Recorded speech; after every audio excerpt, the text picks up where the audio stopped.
The Brusselton Incline is an early 19th century railway engineering marvel in County Durham, with a focal point in the village of Brusselton, about a kilometre southwest of the town of Shildon. This place was identified as being of key strategic importance for the original route of the Stockton and Darlington Railway long before it was ready to commence operation. The reason for building the Brusselton Incline, and indeed the Stockton and Darlington Railway of which it was a part, can be summed up with one word: coal.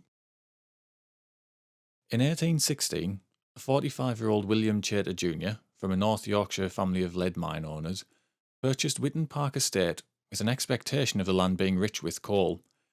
Coal had become an important commodity in an increasingly industrial world where it was needed to produce energy and power. Chater was right. He and his neighbours, the Stobbarts, made trial borings that proved successful. Consequently, the Jane Pit opened on his land in 1819. Selling his coal was expensive. It had to be taken to markets at Darlington or Barnard Castle by packhorse along coal roads. Costs of 5 shillings at the pit head and 18 shillings at Darlington made this coal out of reach to all but the affluent. The coal owners understood that they needed a far more efficient means to get their coal to new markets as far away as London. A surveyor, George Overton, conducted a survey of the landscape and proposed a horse-drawn tramway from Witton Park to Stockton near the mouth of the River Tees. From there, the coal and any other goods picked up along the way could be transported by ship.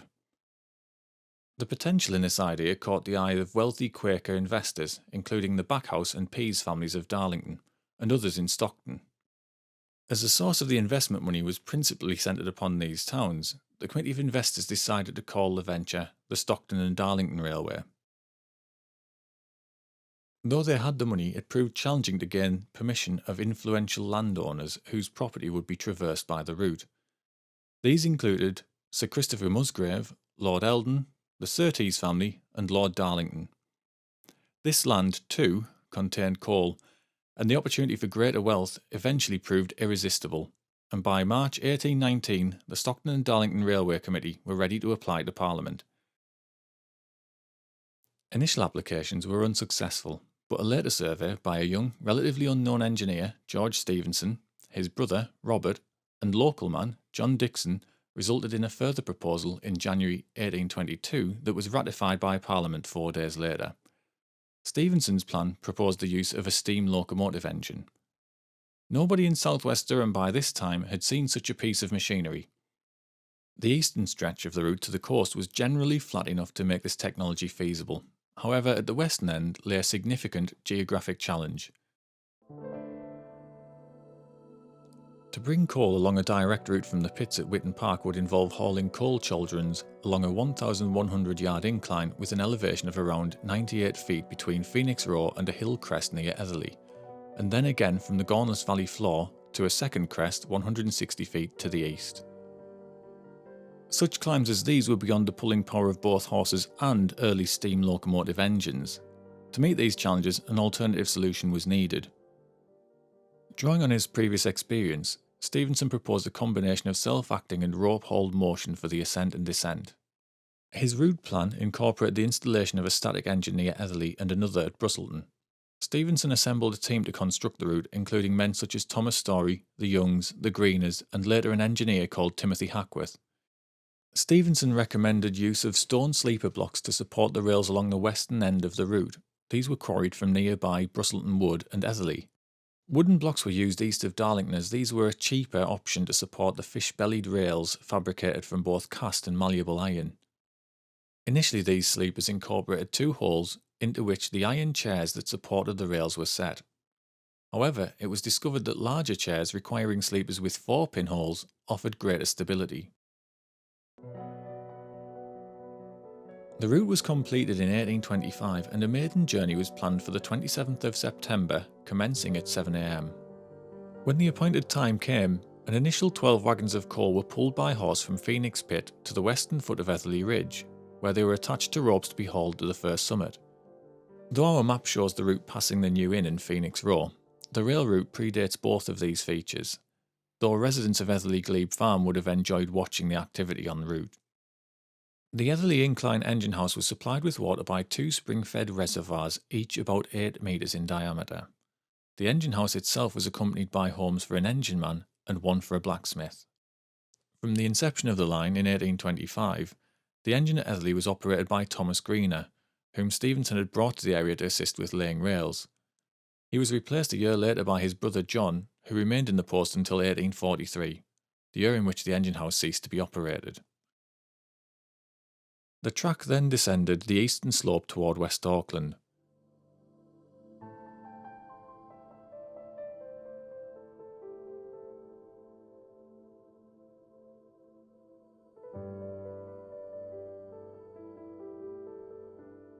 With the maiden journey having reached the valley floor, another wagon laden with sacks of flour was added.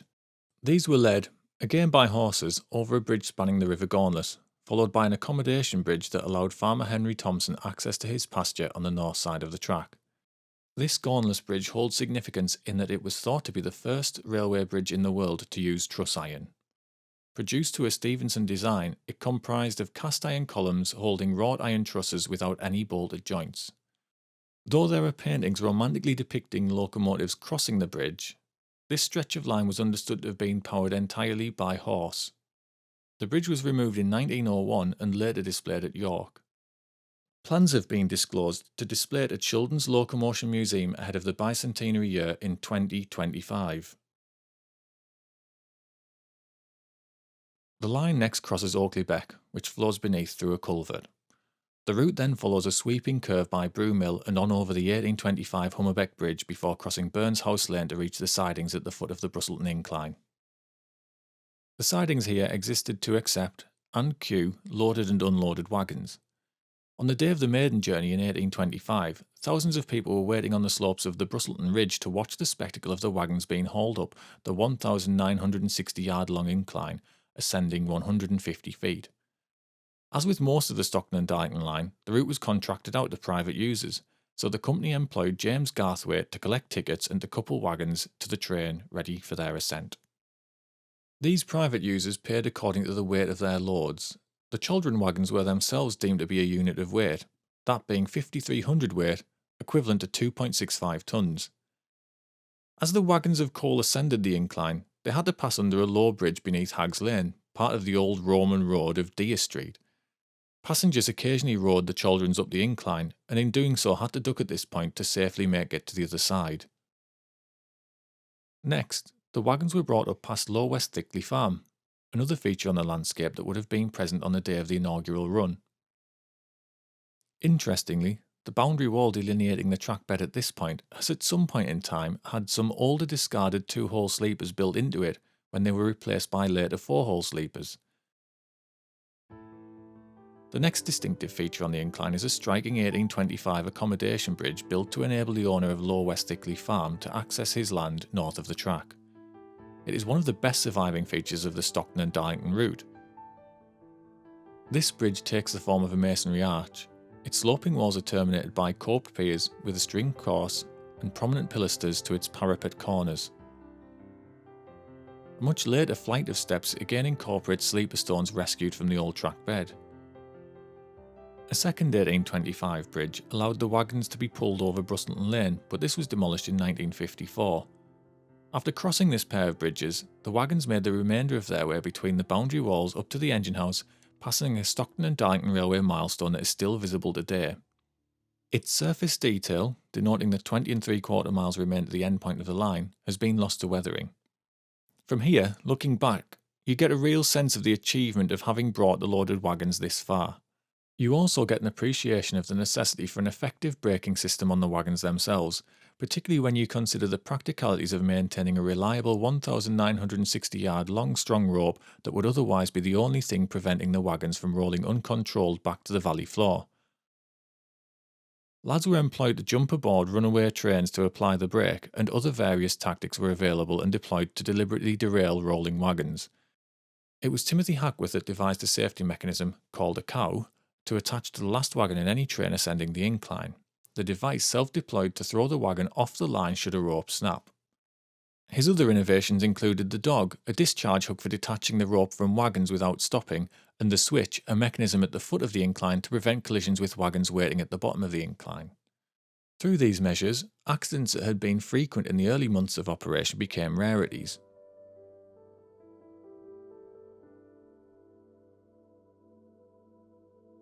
In the settlement of Brusselton, the Stockton and Darlington Railway Company built a stone terraced house for the engine man and his family. Later, as was the company practice with all their occupied properties, it was labelled with a plaque. It was designated as Building H1.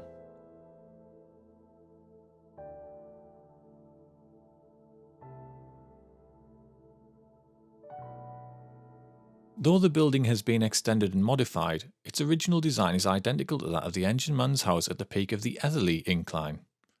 Finally, the wagons would reach the most important and imposing building at Brusselton, its engine house.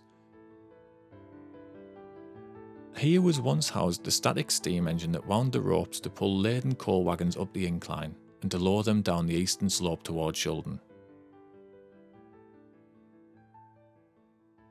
The original static engine installed for the opening of the line in 1825 was built by a company formed by George Stephenson's son Robert and incorporated steam-producing boilers and two 30-horsepower engines with 30-inch cylinders.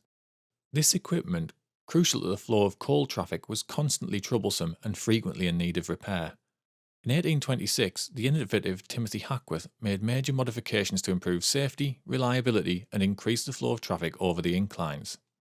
In 1831, he also replaced the engine with an 80-horsepower model that could haul 6 sets of wagons per hour. This necessitated the building of a new engine house to the north side of the track, with a drum house for the rope spanning between the two buildings. Creating a second engine house would have enabled the original engine house to ensure the flow of coal wagons until the newer engine was ready to run. The newer of these two engine houses was demolished and replaced by a terrace of houses in around 1900.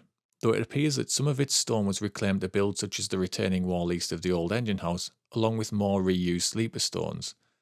After the terraced houses were demolished, only a grassy embankment remains where the later Brusselton engine house had once stood. As at Etherley, running a static steam engine required a continuous supply of water, and to this end a reservoir was built to the rear of the original engine house. This was originally as Etherley, with 2 circular pools, later enlarged to a squarer shape as the new engines needed more water. Strong, thick retaining walls and embankments were built up to hold this significant body of water. Being well constructed, this is still in relatively good condition and today serves as a fishing lake for a local angling club.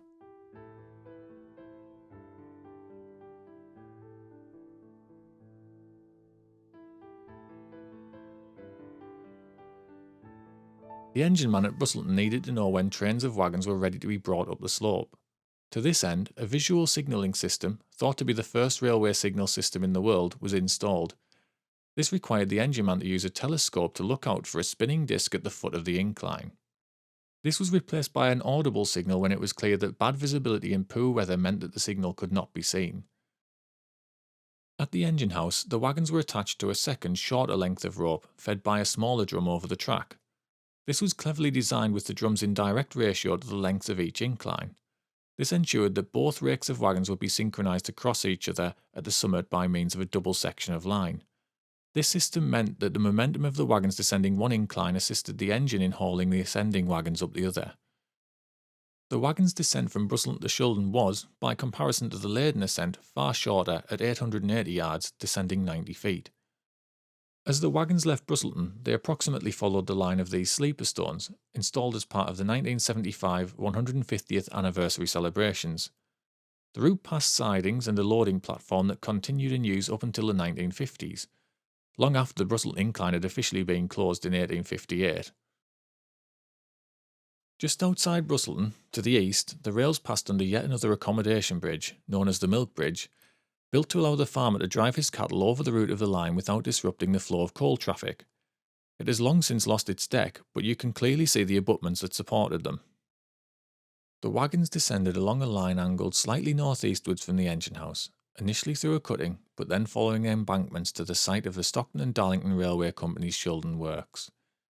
Shildon Works had been chosen as a centre of manufacture and repair for both rail wagons and locomotives, and though it ceased production of locomotives under the tenure of works manager William Bouch, it subsequently specialised in wagons and remained successful in this capacity until the 1980s. The Brusselton branch line drove right through the middle of what became the works site.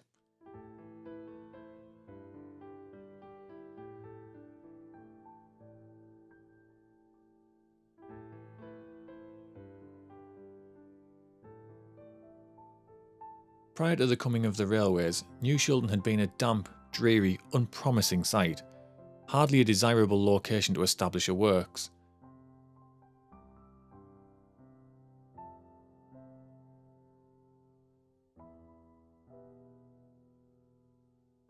When the Stockton and Darlington line opened, there were only 4 houses at New Shildon, and they were still being built at the time.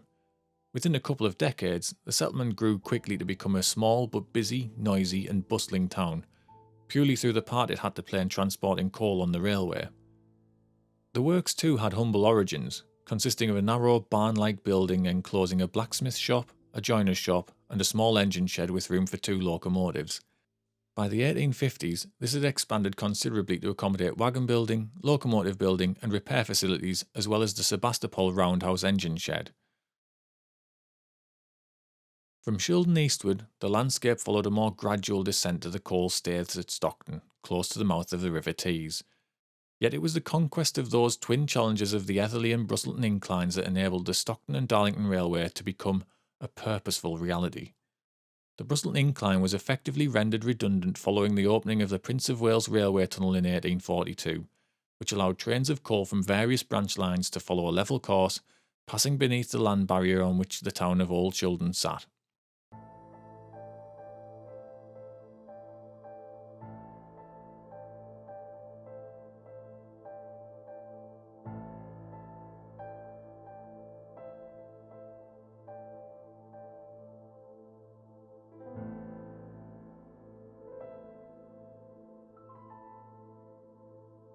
Nonetheless, it was the ability of the incline to bring 6 trains of coal over the Brusselton crest every hour that made the Stockton and Darlington Railway viable and profitable in those early years.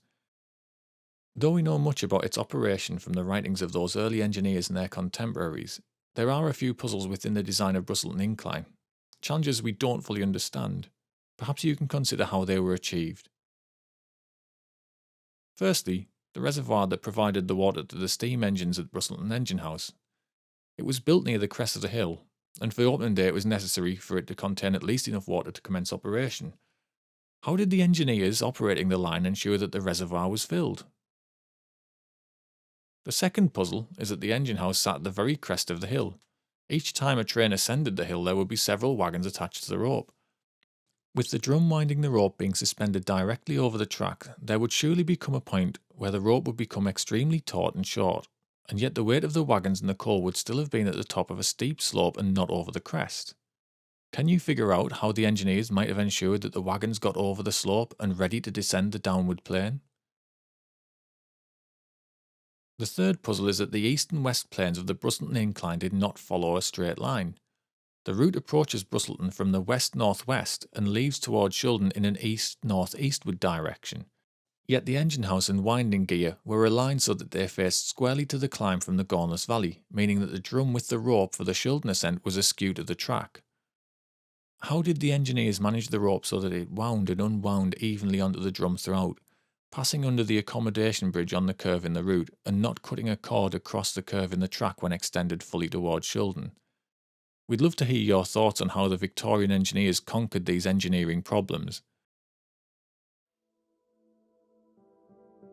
After its abandonment at the end of its working life, the Brusselton Incline was much neglected, and much of the track, workings and buildings that were present removed, with the stone being put to other use. Yet through the romance of its history and its engineering importance, it has always attracted an interest from railway historians and members of the public, parts of abandoned structures featuring in photographs over the decades. The significance of the Brusselton Incline and its part in world rail history was cemented when the remaining visible parts of the route were scheduled by Historic England as an ancient monument.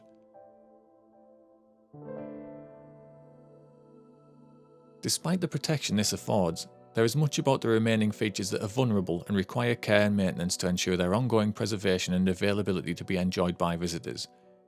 Given that so much has been lost to time, it's immensely important that what remains is looked after. To this end, a volunteer organisation entitled the Brusselton Incline Group formed in February 2014 to become the latest guardians of the Brusselton legacy. It is their watchful interventions that today ensure the best possible visitor experience at Brusselton and the preservation of what remains for the benefit of future generations. By ensuring the remaining trackbed does not become overgrown with weeds and supporting the restoration of the accommodation bridge with Durham County Council when thieves stole stone in 2013, the Brusselton Incline Group give their time to understanding the incline and making sure it continues to be enjoyed. In 2017, the Brusselton Incline Group was accepted into the umbrella organisation, the Friends of the Stockton and Darlington Railway. The group's latest contribution is an installation reinstating sleeper stones that were discovered beneath the former Shildon worksite when it was closed in the 1980s. This new display is a commemoration of the point where the Brusselton Incline's work ended and where the wagons of coal were first attached to Stephenson's locomotion No. 1 near the site of the Mason's Arms at Shildon. The group will always welcome the interest of new people curious about the incline or willing to give a few hours here and there to maintenance and preservation projects.